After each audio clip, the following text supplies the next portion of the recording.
Hey guys, welcome to another episode of Midnight Madness Chats with Hardman. I've got a great guest on the air tonight. It's not actually an artist, but it's a movement, and I think it's a very good movement, and it's an international movement, and it's part of the Wacken Metal Battle, which we have here in Africa and all over the world, and then we get the opportunity as competing bands to go play in Germany. So I've got Sash and Lana from Emalyth that run the African Wacken, um, all the shows in Africa and help the bands actually get to Germany.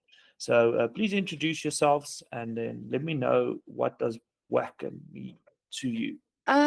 So I'm Sash from Emalyth Events. I'm a African metalhead and a music promoter. And yeah, I've been doing the Metal Battle. I've been involved in it since 2013. Um, what does Wacken mean to me? I mean, the festival itself is the greatest joy you could ever experience, just being surrounded by a bunch of metalheads, your tribe of people.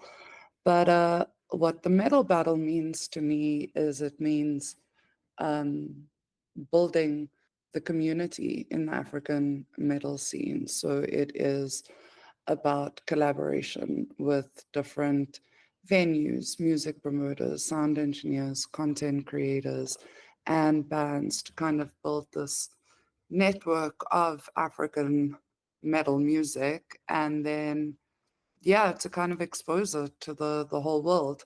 That's what it means to me. I feel like it means something very different to a band who gets the opportunity. I'm Lana.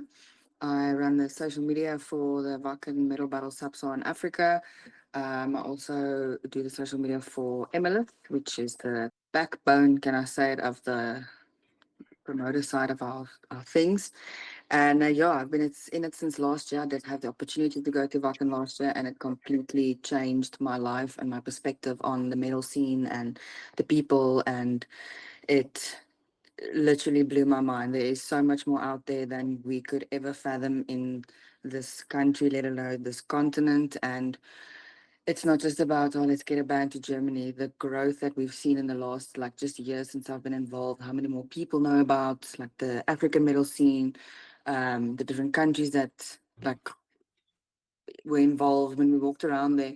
Sash laughed at me because I just said to people back in Africa, because just to say the whole name took too long and we had too much to say, and I like got too excited. So make sure people know about Wacken Africa. Oh, that's great. So I would just like to share my little what Wacken means to me. So I think a lot of South African bands are under the wrong impression of what this is because they've got this attitude. And I'm not saying all bands, but I don't need fuck it. So let me just tell you guys my story of what Wacken means to me and my band. So the first Wacken Metal Battle we played in Pretoria to Varbar, we absolutely fucked it up as bad as we could because our bassist father-in-law died the day before and he left us and we literally had to train a bassist in the day, so we fucked it. But even though we fucked it, I became friends with the management team of Survivor, where I've been booking my very own gigs and I've grown my own brand, and that was all because of Wacken. And then 2024, when we played Railways, I think me and Lana started hanging out a bit and we became close friends, and Sash, and after that, we also became friends. So what that Wacken 2024 meant for Diverted Disorder was a rebirth. Because at that point, we were kind of in a slump. We just had member changes and stuff, and we played the show. There were a fuck ton of people that we didn't expect. Um, Even though we didn't win, we were up against Human Nebula, so the chances of us winning was not very big. But we didn't win.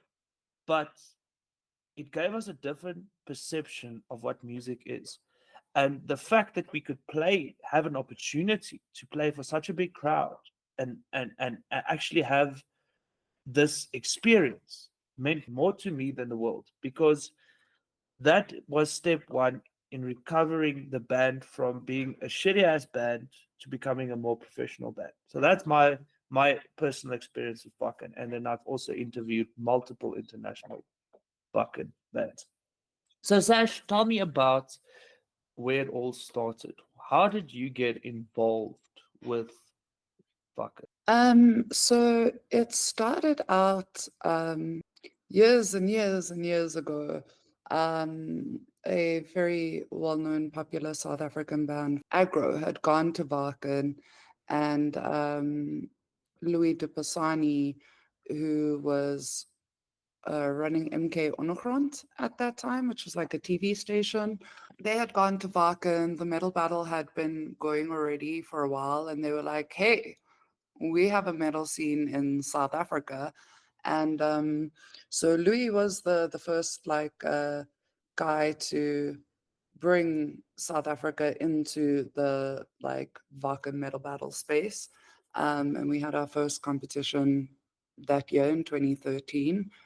And then that year, like when I found out about it, so the metal battle, it's a battle of the bands, just in case anyone was wondering. Essentially, that's what it is. All the bands have this battle, and the winners from each heat all battle each other again in a final, and the winner goes to perform at Wacken Open Air in Germany in another battle of the bands where they can win some cool prizes, but also, get to go to Wacken.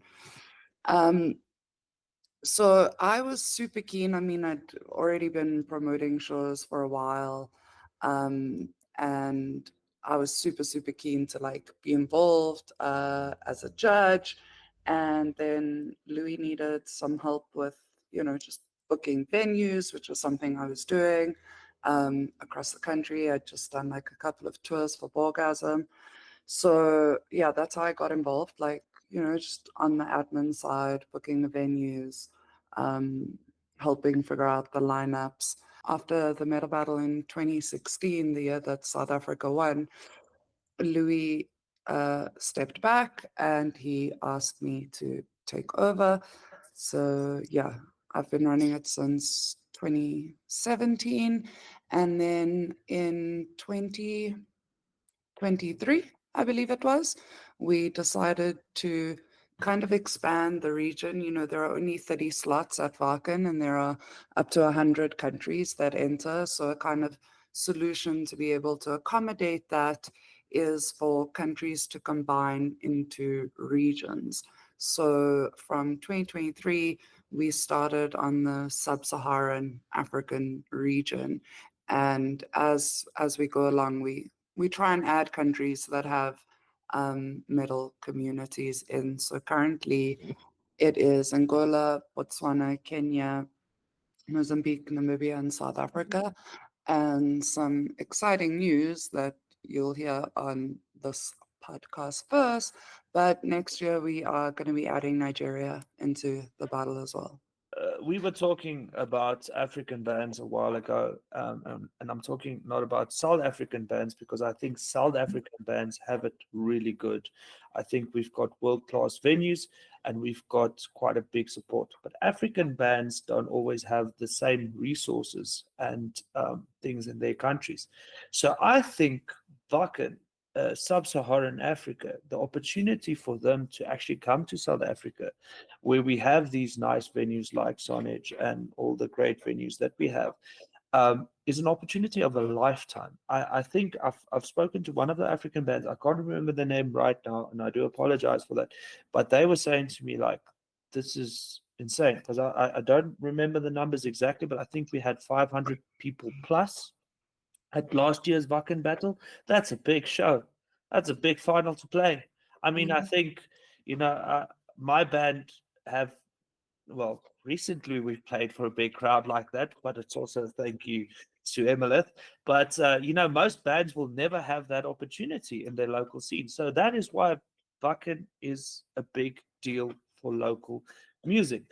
Lana, tell me, what is your first impression of Wacken when you joined Emalyth, helping with social media? You go to all the shows, so you take all the videos and stuff.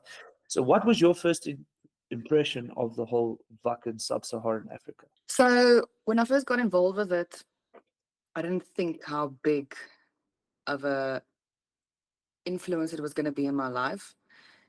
So I think my first show that I covered was the Bailey show, officially as a member of like the Wacken team. And it completely blew me away, the support that the bands got from the crowds. Then it was Rumors, then it was Railways, and then obviously the finals. And like the heats were great because it was South African bands, it was jam-packed, people supporting each other. There was so much love. Then with the finals, when the African bands got you, and not just the finals, the building up to the finals, and like talking to the bands from the other countries, getting the promo reels that I needed. We all know, like Emalyth's very hectic on it. We need stuff from you so we can promote your shows. And we don't just promote the shows, we promote the bands as well. So very big on that, that every band gets the same kind of like exposure than any other band. Doesn't matter if um, you've been running for 20 years or you've been running for 2 years, we treat everybody the same. So at the finals, it was something insane to experience. It was actually so funny. All the big bands from South Africa, like Doom Trigger and Sunken State and Human Nebula, all played first because they got the first draws. And later on in the night, when the crowd was like riled up, it was all the African bands, and they blew the roof off that place. They are so talented. And to think these bands, when they play, there's like 5 guitars in Mozambique or in Kenya or in Angola, and they all the bands share the equipment. And for them to have that passion and then to get to South Africa and play on that stage in front of all those people that were loving it and like got them riled up. I'm actually getting like goosebumps when I'm talking about this. Got them riled up to just see the happiness in everybody's faces and the euphoria from that night. I mean, it was a long day. Everybody by the end of the night was pooped, but you could just feel that buzz of like camaraderie and electricity of everybody just being like, we love the scene, we love this music, we love like all experiencing it together. And not just for them to maybe go to Germany, just like you said, to come to South Africa and play in front of 500 people. It already changed their perspective on, we're going to go back home, we're going to work hard, and we're going to come back to South Africa. And then when we come back to South Africa, we're going to do more tours and then tour in the other countries. So it's also brought the bands from all the different countries together and like talk to each other. There's still Wacken groups from last year that the people still talk to each other, and they've organized shows in each other's towns, or they'll be like, oh, I'm coming up to Angola, I must meet up with you guys. So it's not just about the music, it's about made so many friends and met so many people that like, yeah, I could never see myself not doing this anymore at all. And like the hard work that goes into it, especially from Sasha's side, I don't think a lot of people have seen that. So like we have a very strong scene here, but for those bands, like I said, they don't have a lot of funding and all of that. So we're very privileged that we have the scene, the venues and all of that. But for them, they have one venue. So like they have one venue where there's a quieter band, there's a Afro like pop, there's all of these things that try and book the same night. So just to book the heat is already a thing, but to actually get here and play in front of all these people, like I said, it's insane. I can't, my brain still can't fathom how we get all of this done, but we do. And it's that redhead right there. So It's a miracle that it all comes together at the end. I'm still not quite sure how it happens. one of the big reasons why I wanted to have this chat tonight to promote Wacken, but also to, I think there's a lot of conspiracies around this competition. And I've actually been talking and been listening to what people say. And there is no biased opinion in this thing. Uh, everyone supporting this thing is so. I think Sash have people close to her, and when you ask Sash, like, who do you think is going to win, she will never give you a straight answer because she doesn't want that specific slander to run around. And I just want to make this very clear, and I want you guys to tell me about this. When the judges decide on who's the winning band, there's actually no communication amongst them. They're not allowed to talk. They're not allowed to be biased towards a band. So please, like, tell me about that. Um, so yeah, I mean, 100%, they're not allowed to be biased, but also, having done this competition now for, what is it, 11, 12 years, like I've learned a lot and I've learned how to make things better. So there used to be a lot of discussions. There used to be score sheets, like little rubrics, and you would add up little scores and give points, and then there'd be a big round table discussion with all the judges. And I think that the last year we did that was 2023, and that was also, it was a system I inherited. And in 2023, we had the little round table discussion in the little office of Sonnet. Shout out Neil for letting us invade his space. And it was just so hectic. Like, we usually have the previous year's winners kind of playing, and Facing the Gallows are playing. They're like halfway through their set, and these judges are all running on with each other. And like, eventually I was just like, okay, you have to make a decision now. And like, what I was also finding is that like very dominant personalities would kind of like try and persuade people to change their decision. And at the end of the day, I try really hard to select judges who are well respected in the scene, who are well experienced in the scene, who know bands, who contribute to the scene. And I kind of reached a point, especially this year, well, last year as well, but like enforcing it more clearly this year, is that like the judges are there for a reason, because they're respected and because we value their opinions. And it's not that deep, right? You go to a show, you leave that show, you know who your favorite performer was on the night. It's not that hard. So it's super streamlined now. The bands will come to me in person and I'll record it on a spreadsheet. I usually have someone with me to verify that what I'm writing down is what they're saying. And yeah, they give me their 3, 2, 1. First band gets 4 points, second band gets 2 points, third band 1 point, and then it's up to pure fucking mathematics. So yeah, we do try and actively discourage the judges from, especially on the night, like consulting with each other, because you do have stronger personalities, you do have people who are more well known in the scene who will try and influence, even like not deliberately, you know. They could be unaware. They could just point out things that matter to them that wouldn't necessarily matter to someone else, and that could change someone else's opinion. At the end of the day, I really do believe that, like I said, you leave a show, you know who you loved the most. Like, we all know that we loved The Offspring, and that Green Day was the second best band of that night. It's not that hard. Let's not start a conspiracy. Yeah. Now, Might just get an inbox from Billy Joel. that would be the best day of my life, I promise. Yeah. Yeah, so I'm glad you said that. You painted a really good picture of that. And I was also chatting to a mutual friend, and she said, no, there's absolutely no way to manipulate this results. It's dependent on the person that is there. Yeah. And Sash has no say in who wins. Sash is the organizer, she's not a judge, and I just want to make that very clear.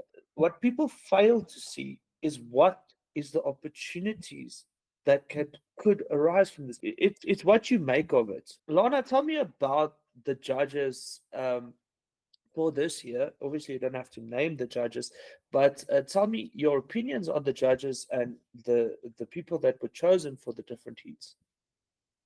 Like Sash said, we try and choose people that are kind of like influential in the scene. We're not going to just choose somebody, hey, you've been to 2 shows, you might like this band, come judge a heat. Like, they are meticulously chosen. I got the honor of judging the Westville heat this year because I'm kind of like being bred to maybe dabble in the judging when we go to Germany, because I don't know if you know, the promoters of each regional country actually judge the bands at the actual battle at Wacken, and that is insane. It is 2 days of 8 hours of you just standing in the sun and watching bands.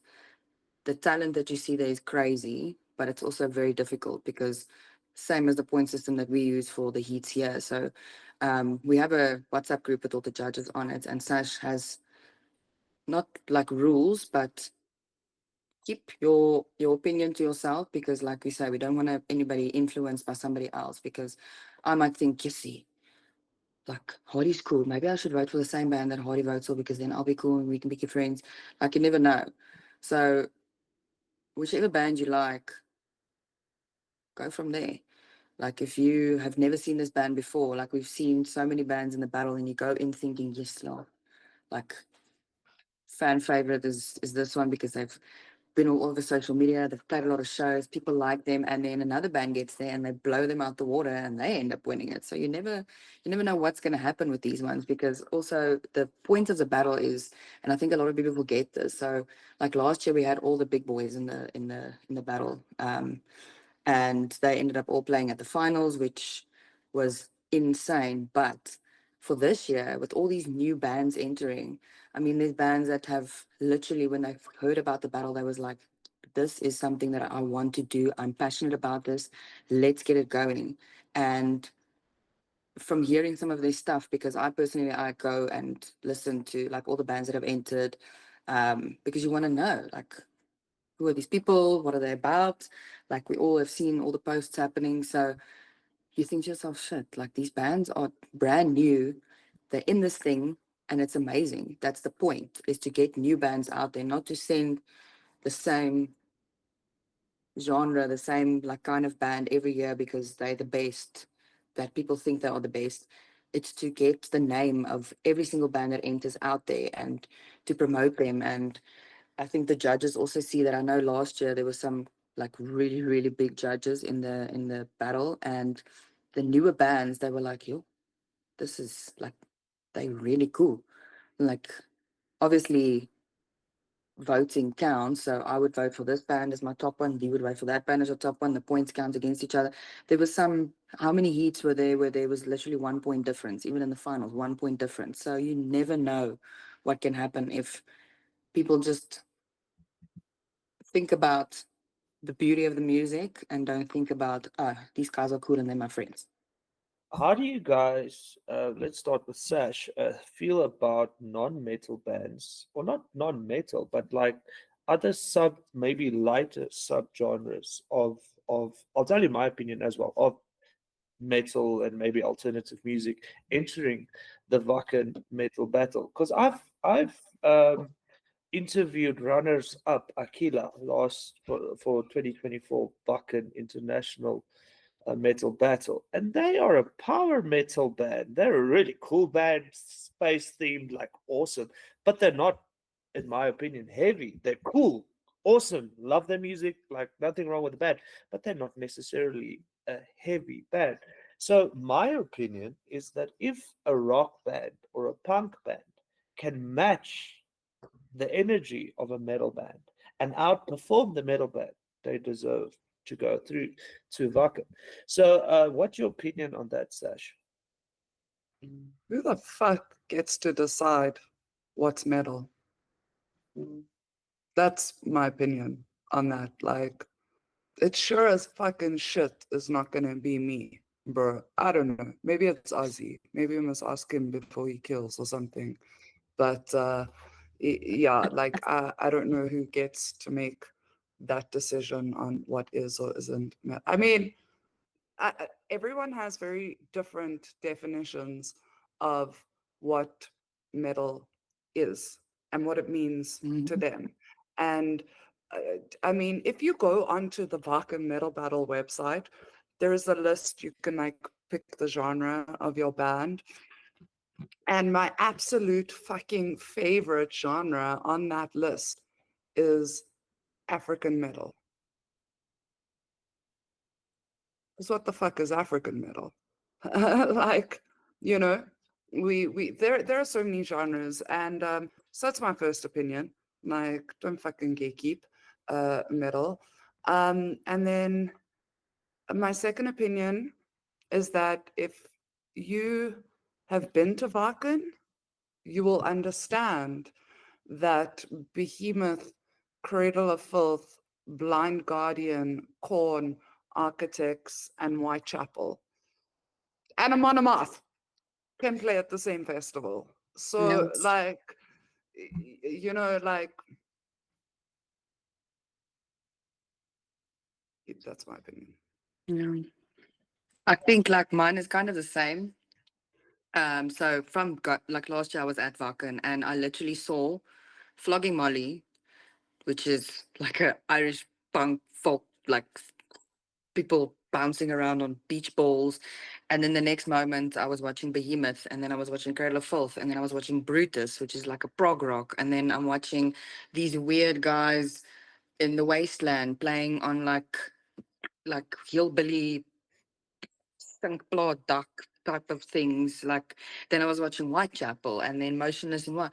So you can't like the reason why people are, oh yeah, but it says the metal battle. And I think that kind of like scares bands away. They're like, yeah, but we're not metal. Like when we started opening the um entries, people were like, yeah, but we're not metal. And I was like, my guy, I literally just wanted to send them the lineup from last year and just take a look at some of these bands. Like the headliner was what Scorpions. Like my mother listened to Scorpions. And while I was watching, I was like, my mother would love this.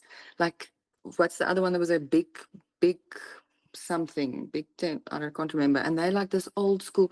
You don't just say metal. Even the bands at the metal battle, like thrash metal, and there were punks, and there was hardcore, and there was like, it was insane. And I also like had this, oh shit, but it's just a metal battle. And when I went to Wacken, I was like, oh, boys. Yeah, I think if you just go look at like the top five, I think they release the top five every year. Yeah. You can find that information on the internet. Just go look at the different bands every year that are in that top five and how different they are. I mean, that band from Colombia last year, um, I had them in my top five. I can't remember. Info? Cultivating Black. Oh, it's going to irritate me. But I mean, they were like, I don't even know what genre that band was. Star Wars metal, like Devin Townsend project kind of metal. Like,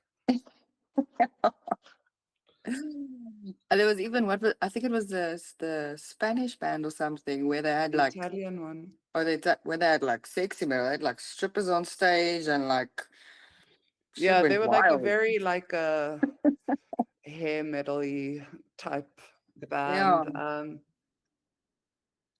Yeah. I watched the whole performance. I watched every single band on that lineup, and that's why I feel it is an important thing to make because it's comments that people are making, and I think sometimes people want a story to tell, and I just want to say fuck the bullshit. Let's make music. Like let's have a passion for this craft. It's alternative music. If it's rock music or metal music or punk music, it's alternative. And fact check me here, but if I'm not mistaken, Wacken was started with rock bands, not metal bands, and it eventually progressed into a little bit more alternative, and then became well one of the biggest, if not the biggest, metal festival in the world. Um, so yeah, I just think people have opinions, and I think we should look past those opinions and start supporting local music.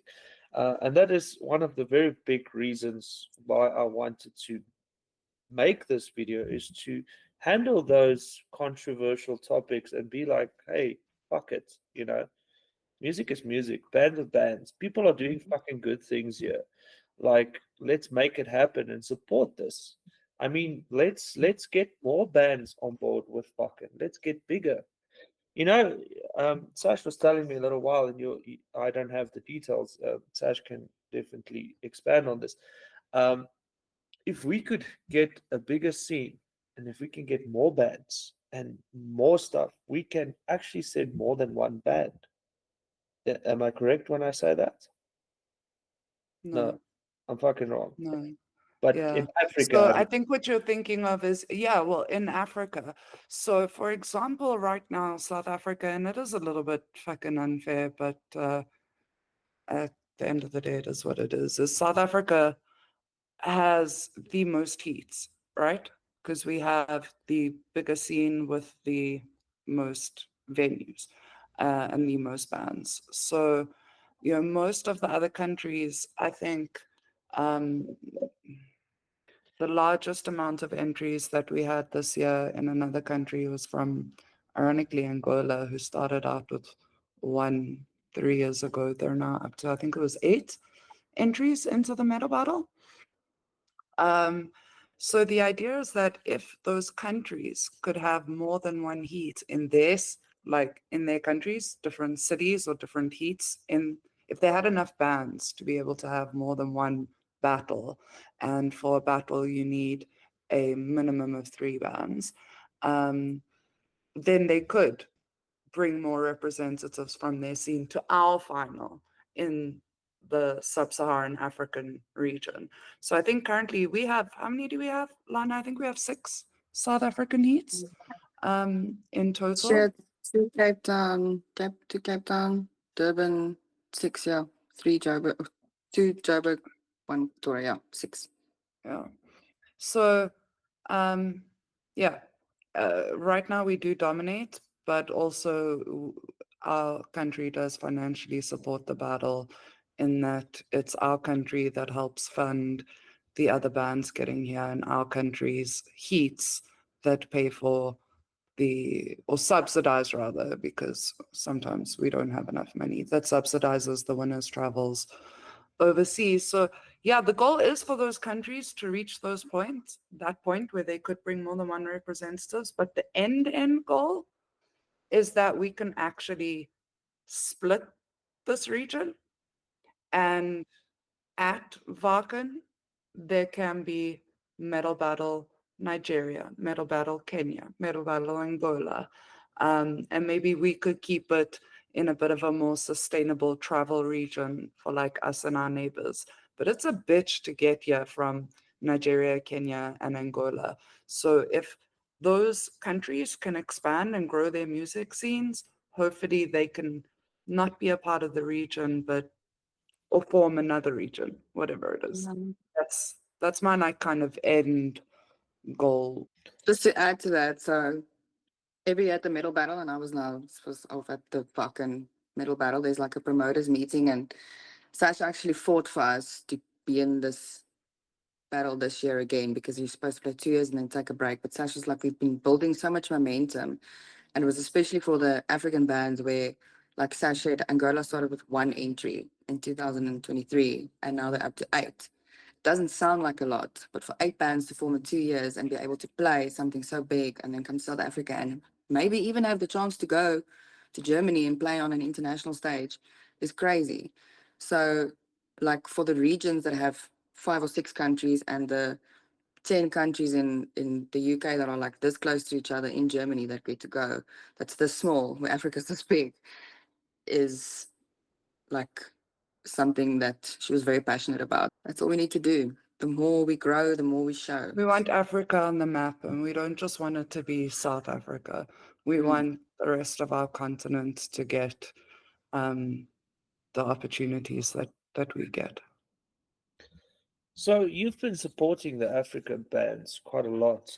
I mean, even though some of the countries in Africa, they're quite a nightmare to work with because the scene is smaller, the venues are not as accepting. There's some more conservative groups of people that obviously metal has a bit of an ugly face, so they don't understand our culture. So you face a lot of challenges with the African bands, and I believe you're quite passionate. A story that like literally touched my soul. There's a band, I think it's the Angolan band. They are so heavy. I think it's probably the heaviest vocalist I have ever seen in my life. Like, this guy's pure fucking anger, man. And this guy, Danny Core Brutal. Am I right? So you're talking about Danny from Eternal Catastrophe? 100%. And he's the sweetest, like, soft guy when you talk to him, when he gets on that stage and you're like, yo, what is this? yeah. And this guy, they submitted some music, but they don't even have vocal tracks because they don't have access to things like something as stupid. Now it's going to make a noise, but like this, it's just like not very expensive. And you've been supporting a lot, trying to make plans and stuff like that for these bands. And I think it's important to have a ambassador, um, because to be very honest, you don't have to do this. Like, you do not have to do this. You could leave everything and be like, fuck everyone, fuck the haters, do it yourself, and it will We could probably have lives and do our like actual paying jobs better, but exactly. And I think it's important to know that, because you're standing up for a whole industry.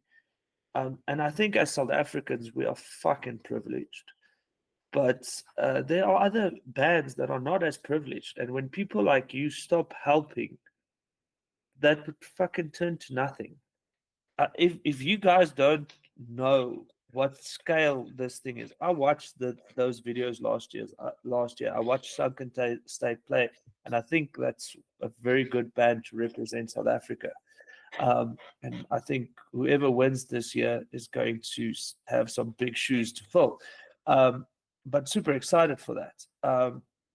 Can I just, sorry, interject there? And like, while I'm super appreciative of all the praise, I think it's also super important to highlight, I mean, like you said, I'm not in these other countries where the battles are happening. Plane tickets are really expensive. But there are local promoters in each of these countries who, without them, this battle would not happen in the regions that it does. I mean, I've never been to Kenya, I've never been to Angola, I've never been to Mozambique. But I think one of the beautiful things about the metal battle is the sense of our community, and the fact that I was able to reach out on Instagram to someone who I'd been recommended to me by someone else, from someone else, from someone else, from someone else, who was like, fuck yeah, this is a cool idea, I'm in.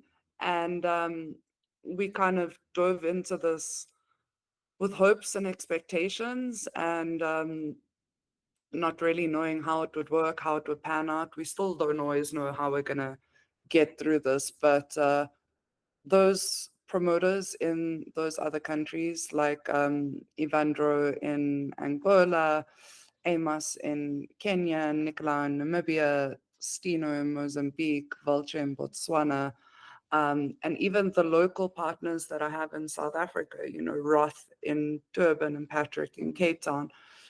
Without them, it wouldn't be what it is. And so, like, there is an entire team. There's Lana, who handles all of the social media. There's Russ, who's like managing an entire content creator team of people, including people from other countries, so it's a community thing. And like, you're never gonna kill metal. And even if you have two fucking bands even if you have one band, shout out Namibia, like, it's never gonna die. It'll be there. Even if it's Zambia has a one-man metal band. You're never gonna kill metal, ever. But our hope is for it to grow. That's a very good point to make. I think it's a culture. Last little point. Tell me, what was your favorite moment at Wacken 2024? okay. So I'm gonna try and keep it short. I have ADHD, so I might wonder. Just nip me. Okay. So we've go to Wacken. This was my first time out of the country, my first time at a big festival, so I was a bit overwhelmed. Okay. So the previous year it rained a lot. This year we were blessed with beautiful weather. And we've now finished the whole judging. It's like, I think, the Saturday or something. So the boys have finished playing. We're on this super high of like, yo. So with us Just meeting like all the metal battle work was over. We like yes, just yeah, finished promoters meeting, like, and we're done, we can party. yes, and just to let you guys know that Sash in South Africa is calm. When she gets to Germany, she's a fucking animal. Okay, she was the one that would tell me, bitch, come with party. Anyway, so we're watching one of our Israeli friends band, beautiful. insane, and it starts raining. But like me and her are in dresses and pumps, and we're like, shit, we need to go change into like our boots and stuff because it's gonna start raining, and if it rains, we don't know what it's gonna like end up as. So because with the band, when you go, you have VIP, so we walk like back and we just walk, but just listen to the insaneness of what's coming out of my mouth right now. So we walk past the stage where the boys just played the day before, while Black Dahlia Murder is playing, and we're like, oh, let's just quickly go watch Black Dahlia Murder. The boys are probably there. We wet already because it had started Let's drizzling. Oh, just fuck it. It's right here. We're quickly go watch backstage. We can them. just Yeah. So we get to where Black Dahlia Murder is playing. And remember, Sangers Day opened for Black Dahlia Murder when they were in South Africa, okay? So that's in the back of our minds the whole time, but we only realize this afterwards. As we meet up with the Sangers Day boys in Zany, it starts pissing down. They play one of their heaviest songs. We all meet up with each other. We have like this all hug each other moment. We took over that pit. You just see the South African flag. You just see this redhead and this black, like two bun bitch running around the pit, crowd surfing, Sean, then Sash, then Zany, then flipping, like Dwayne two-stepping, me two-step. Afterwards, we were all like fucked. People came up to us from other countries and they're like, you South Africans are fucking crazy. And we're like, yeah. But just that coming together of all of us, because Wacken's big and we like in the haven't been rave. far together. And that was from there on, we were all like, okay, we're sticking together. We watched all the bands together the rest of the night. We went back to the tent. We like had this, there was this like hands down one of the best moments, not just of Wacken, but like of my musical life. It was crazy. Crazy, crazy. Yeah.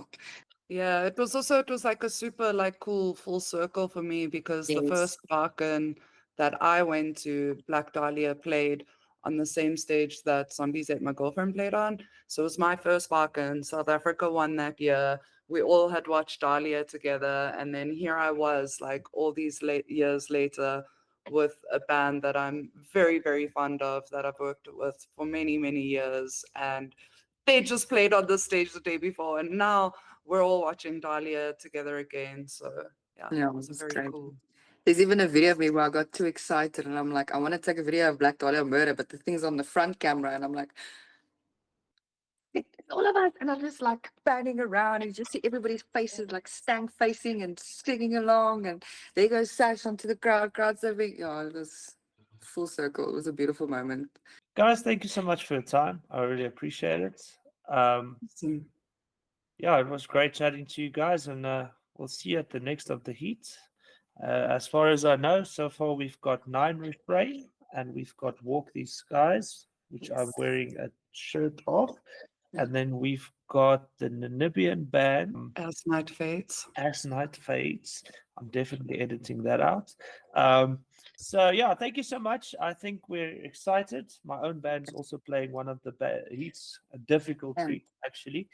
And then we've got the Pretoria heat coming up, and then the Cape Town heats, 2 of them, and then obviously all the African heats. Kenya, Botswana, Angola, Mozambique, Namibia, South Africa. Until next time, I've been Hardman.